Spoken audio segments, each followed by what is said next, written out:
Assalamualaikum warahmatullahi wabarakatuh. Sampurasun. Rampes. Yang saya hormati Ketua DPRD Provinsi Jawa Barat yang mulia Bapak Buki Wibawa, para wakil ketua Bapak Iwan Suryawan, ini tokoh politisi yang begitu kalem saat ada interupsi.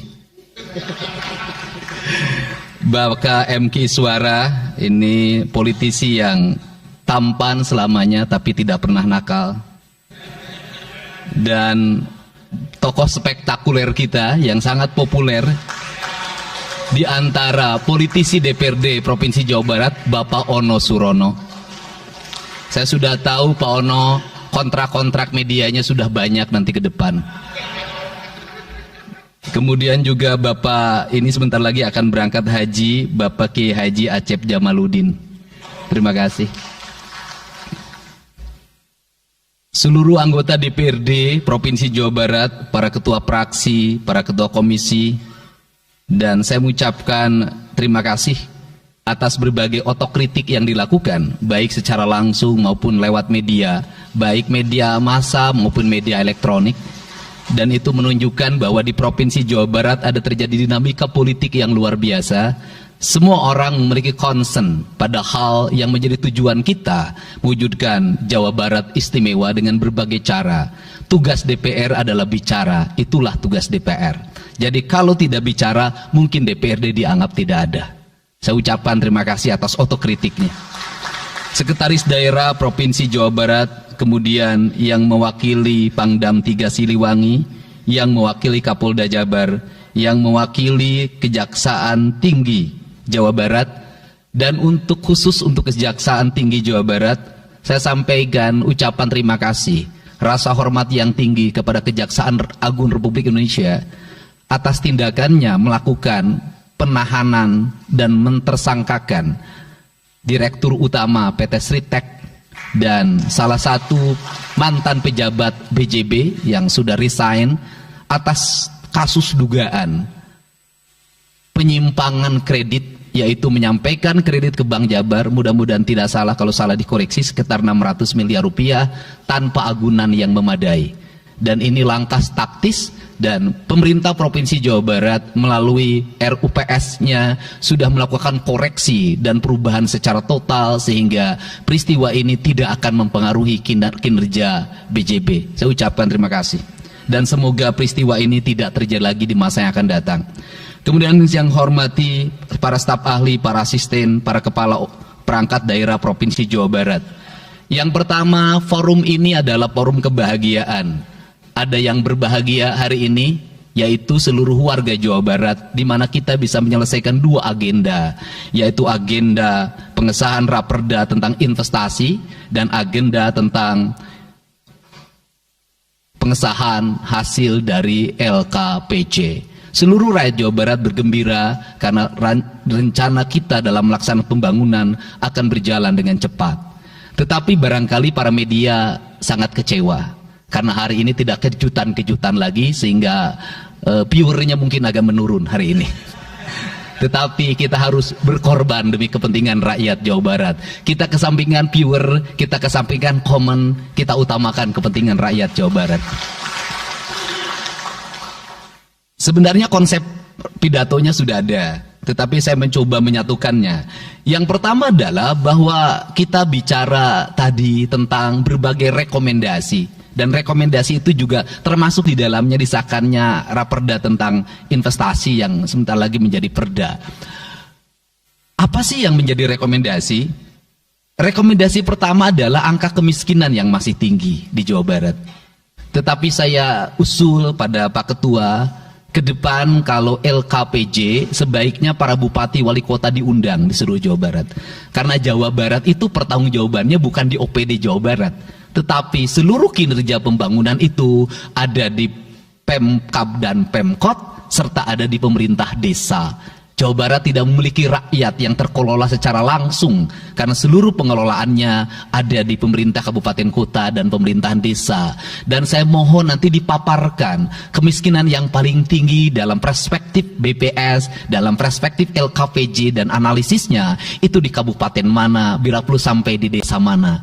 Kemudian angka investasi tertinggi di kabupaten mana, angka investasi terendah di kabupaten mana, infrastruktur yang berproblem di kabupaten di mana, sehingga semuanya terpetakan dengan baik, sehingga nanti kita bisa mengorkestrasi antara pembangunan Provinsi Jawa Barat, pembangunan kabupaten kota, dan pembangunan desa secara bersama-sama dan berkeadilan.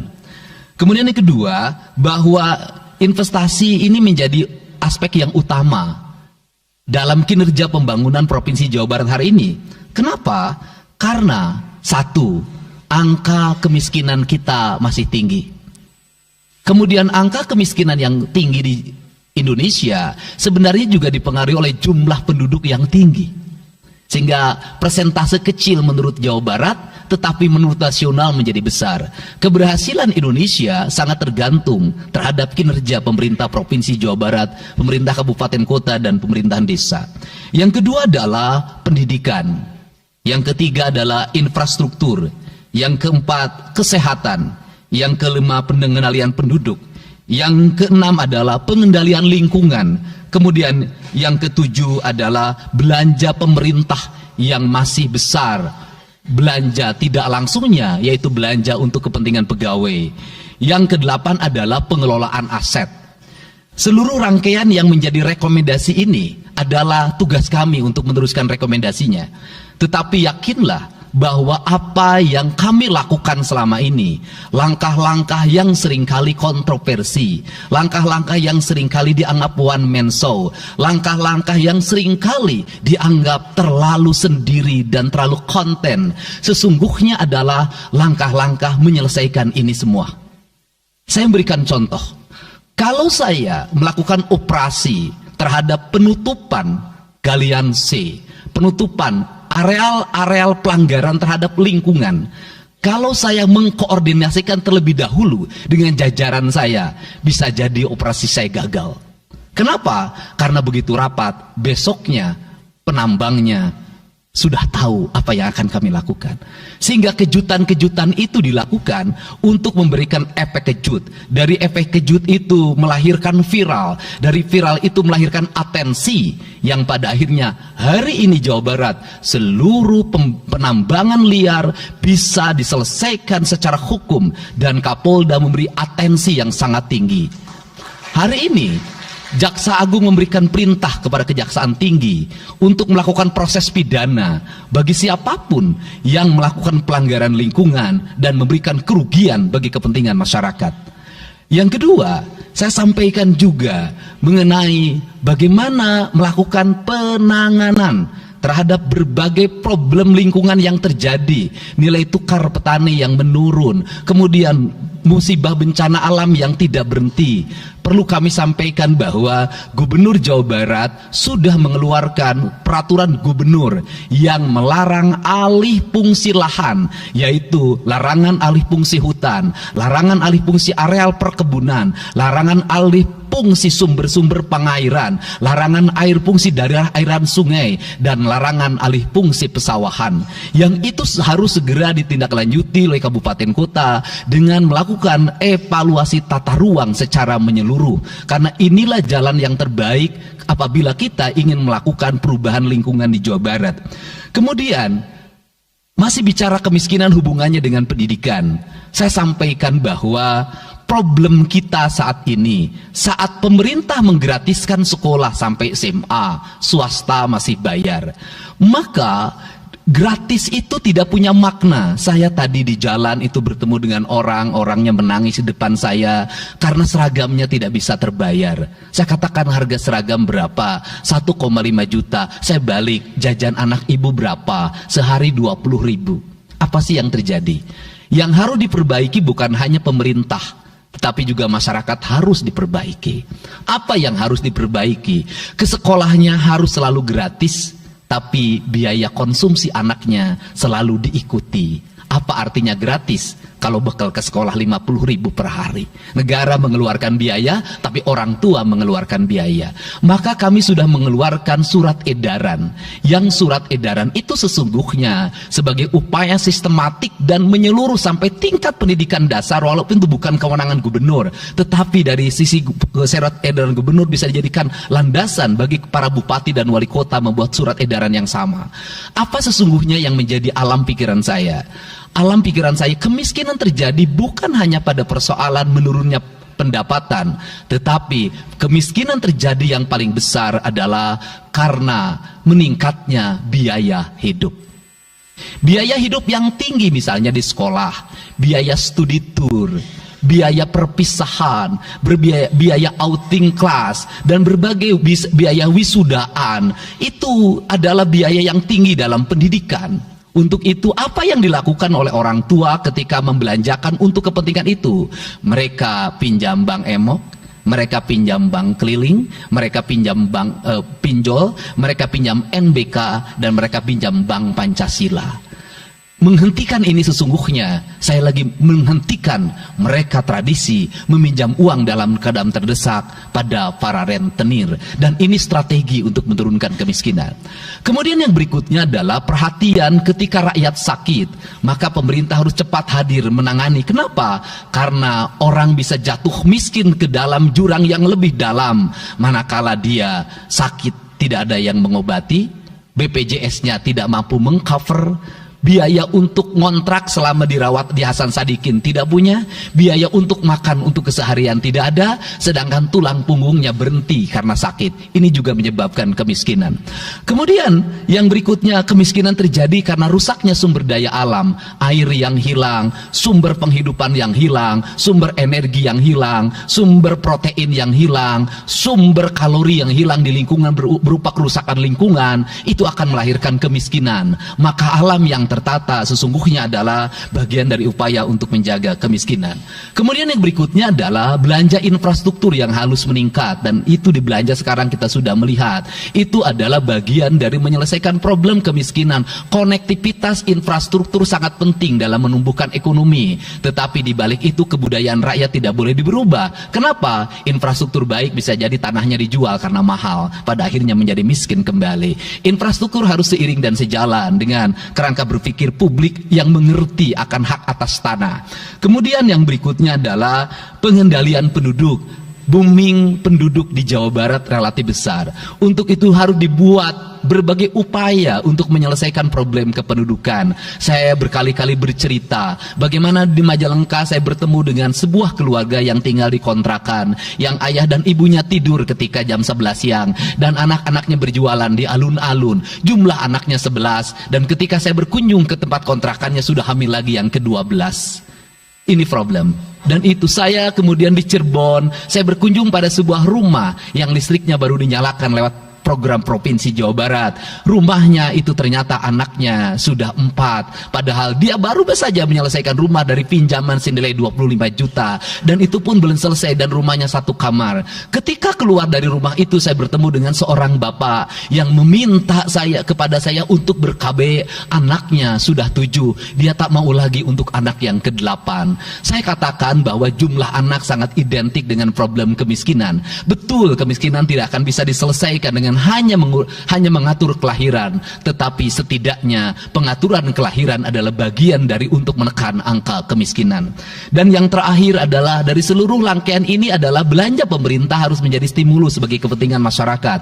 Maka jumlah-jumlah proyek harus terus segera digulirkan, digelontorkan menjadi kegiatan publik, sehingga banyak orang yang kuli, banyak orang yang nyapu, banyak toko-toko yang buka, semen terjual, besi terbeli, dan kemudian regulasi ekonomi berjalan. Warung-warung bisa menjadi tempat para kuli siang hari makan siang. Dan ini adalah bagian dari strategi stimulus ekonomi yang digulirkan oleh pemerintah, itu memiliki sumbangsi terhadap 12% pertumbuhan.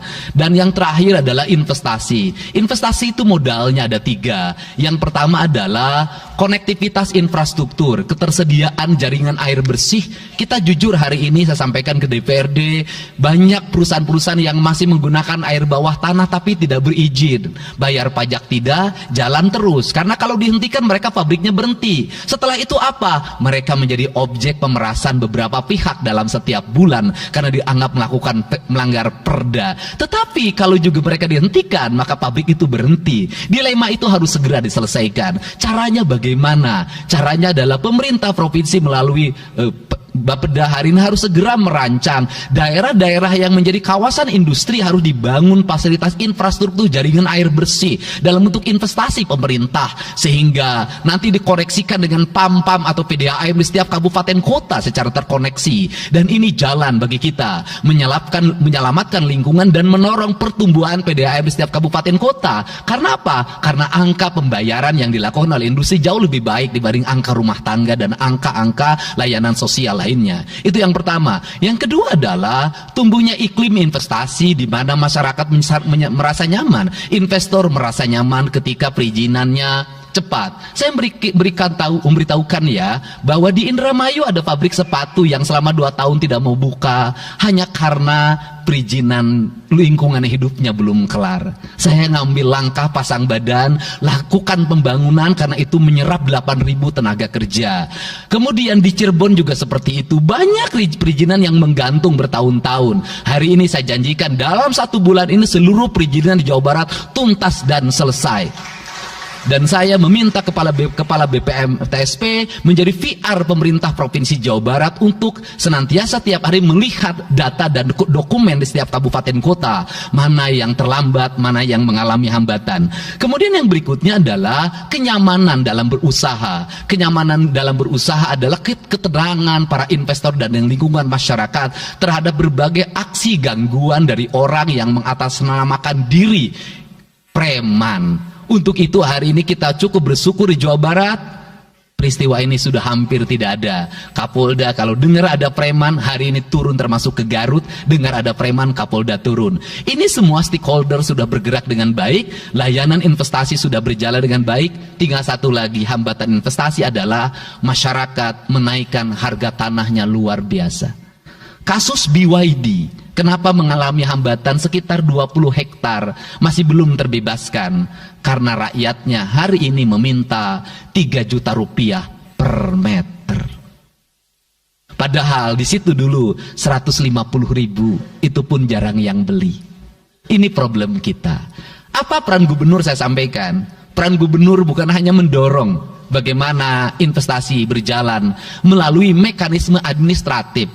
Saya sampai turun untuk mijitin orang yang jual agar mau jual.